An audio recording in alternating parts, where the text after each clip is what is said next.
Hi everybody, Dr. Burns is here, and we're going to start section 4.4. So in this section we are looking at non-homogeneous second order linear differential equations. That's a mouthful. But the big difference is that we are looking at equations the same format as what we had in the previous section, but now instead of equaling them to 0, we're going to have them equal to some other function of the independent variable. And we're going to look at the technique used to solve these. So make sure that your cell phones are put away, you're ready to go, and take close, careful notes for the next 10 minutes or so, because this does get a little bit challenging. But this is the procedure we're going to follow every time. So this is called the method of undetermined coefficients. And this will allow us to find a general solution to a differential equation in this format. Again, when it's non-homogeneous, so we don't have it equal to 0 as we did in the previous section. We have it equal to a function of the independent variable. So the first thing we're going to do is solve the homogeneous differential equation where it's equal to 0 using the method we had in the previous section with the characteristic equation. And we're going to call that y sub c, or that's also called the complementary solution. You don't have to necessarily know that term, just know we're going to call that y of c. Then I'm putting guess in quotes, and we'll go through an example so you see what I mean. A particular solution, y of p, in the same format as f of t on this side, and find its successive derivatives. We're going to set that particular solution equal to f of t and its successive derivatives, and then we'll be able to solve for those what are called undetermined coefficients. And then we can put those two solutions together from step 1 and step 3 and create our general solution using superposition. And that's the format where we just combine the two because they are linearly independent. Don't worry about all that. But let's go through an example and you'll see what I'm talking about. It's not quite as bad as it sounds just at first glance. So we have a second order linear differential equation. It's equal to 3t. So I can't just use the auxiliary equation, call it a day. I got to do a little bit more. So step 1 though is to find what would have been the homogeneous differential equation solution. And that would be by pretending that the equation is equal to 0. So y double prime plus 3y prime plus 2y equal to 0. My auxiliary equation would be r squared plus 3r plus 2 equals 0. Fortunately for us, that does factor. We get r plus 2 and r plus 1, which means we have two real distinct solutions at -2 and -1. So my complementary solution, y sub c, would be equal to the format we would have used if we had two real distinct solutions from the previous section. That would be c1 times e to the -2t plus c2 times e to the -t. And if you're confused about where I'm getting this from, go back and watch the video from section 4.2 and look at your notes and you'll see what I'm talking about here. All right, so then step 2 is to do this guess step where I'm going to guess a particular solution. I'm going to call it y sub p, and it's got to be in the same format as the right side of the original differential equation, in this case the 3t.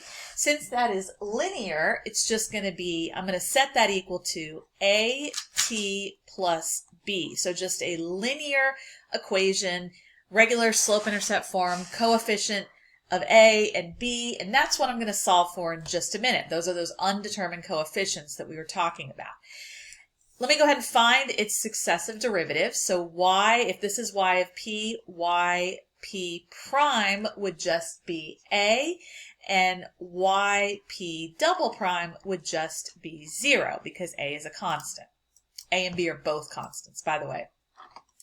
All right, so then step 3 is to substitute that information in for the original differential equation. So we're going to have, remember what the original differential equation was. Y double prime plus 3y prime plus 2y equaled 3t. So I'm going to say y sub p double prime plus 3y sub p prime plus 2y sub p. We want that to equal 3t, so when we sub that in, we get 0 plus 3a plus 2 times at plus B. And the idea is that needs to equal 3t.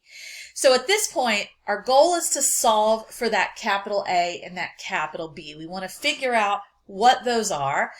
And so I'm going to do a little rearranging here and set corresponding terms together, basically. I'm going to distribute the 2 first. So we have 3a plus 2at plus 2b equals 3t. And what you want to think of this as is 3t plus 0. The constant term would be 0. So the constant terms are going to get rearranged, or get put together, I should say. So I end up with 2at plus 3a plus 2b.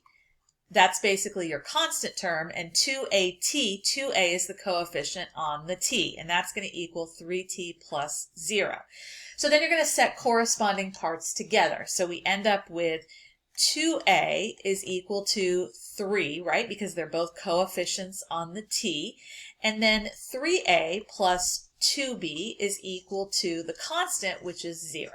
So what you end up with is a little system of equations here that you can use to solve for capital A and capital B. Now, this is not too bad. A is going to be the easy one to solve for first. A, of course, is 3 over 2. And so when you substitute that into the other equation, you're able to solve for B. And we get a value of b equals negative 9 over 4. So my particular solution then is going to be y sub p becomes, remember the format was up here, it's going to be 3 over 2t minus 9 over 4. And then they wanted, remember, the general solution, so I'm going to put all of this together. Remember the general solution, you can just add the complementary solution and the particular solution together. So let me just kind of go back here and highlight everything. Here is the complementary solution, and now here is the particular solution. So we're going to put those together to create our general solution. So y of t is going to be equal to c1 e to the negative 2t plus c2 e to the negative 2t plus the particular solution, which is 3 halves t minus 9 over 4. And that is it. So that is the solution to the original second order differential equation. Let's do one more example applying the method of undetermined coefficients. So they want us to find the general solution to this differential equation. Again, notice that it is not homogeneous. It is not equal to 0. It is actually equal to this 2e to the 3t term. And so we have to follow this new method. So step 1, we're going to solve the homogeneous differential equation, y double prime minus 4y is equal to 0. So the characteristic equation that goes with that would be r squared minus 4. I'm going to set that equal to 0. I get r squared equals 4, which means that r equals plus and minus 2. So I have two real solutions that are distinct. So my complementary solution is going to be c1 e to the 2t plus c2 e to the negative 2t, just like what we did earlier in chapter 4. Now step 2 is to guess, quote unquote, this particular solution, and it has to be in the same format as the right side of the original differential equation. So I'm going to call y sub p equal to, since it's 2e to the 3t, I'm going to write it as ae to the 3t. Now we need to substitute this back into the differential equation, which means I need to find the first and the second derivative. So y sub p prime is going to be 3a e to the 3t, and y sub p double prime is going to be 9a e to the 3t. So let's put that together into my differential equation. We're going to have 9a e to the 3t minus 4 times y, which is a e to the 3t, and that needs to equal 2e to the 3t on the right side. I'm going to simplify this just a little bit. I get 9a minus 4a gives me 5a e to the 3t, and that should equal 2e to the 3t. This isn't so bad because what I'm looking for now is that capital A value, and I know that 5a has to equal 2 because those formats have to be the same.